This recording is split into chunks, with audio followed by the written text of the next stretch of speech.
Hola, hola, mis queridos niños y niñas. ¿Cómo han estado? En nuestra clase de hoy aprenderemos algo muy interesante y para comenzar lo haremos con una pregunta. ¿Qué necesitan los animales para vivir? Piensen, a ver. ¿Qué saben ustedes sobre los animales? ¿Dónde vivirán? ¿De qué se alimentarán los animales? Vamos a ir pensando. Primero vamos a recordar que los seres vivos, como las plantas, necesitan para vivir agua, luz solar, aire y tierra. Pero, además de las plantas, también tenemos otros seres vivos, como los animales, los cuales, aparte de necesitar alimento, agua, aire, también requieren de un refugio para poder cuidar y proteger a sus crías del ataque de depredadores. ¿Qué pasaría si los animales no contaran con estos elementos? ¿Qué crees tú que le sucedería a este mono si no se alimentara?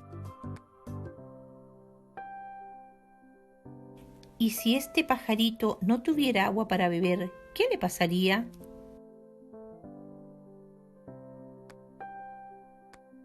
Si estos animales no tuvieran aire para respirar, ¿podrían vivir?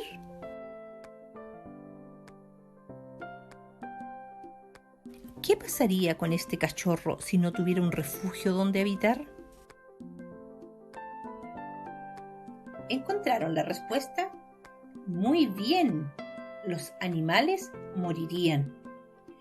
Ahora estamos en condiciones para responder la pregunta que hicimos al comienzo. ¿Qué necesitan los animales para vivir? Piensen un poquito. Muy bien, excelente.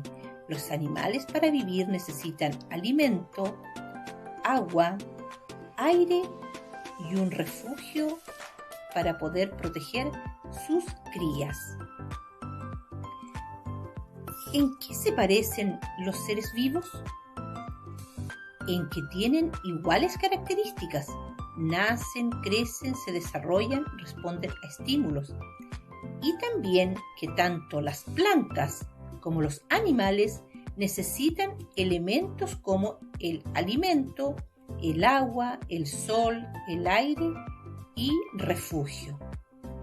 En eso, cierto, se parecen tanto las plantas como los animales.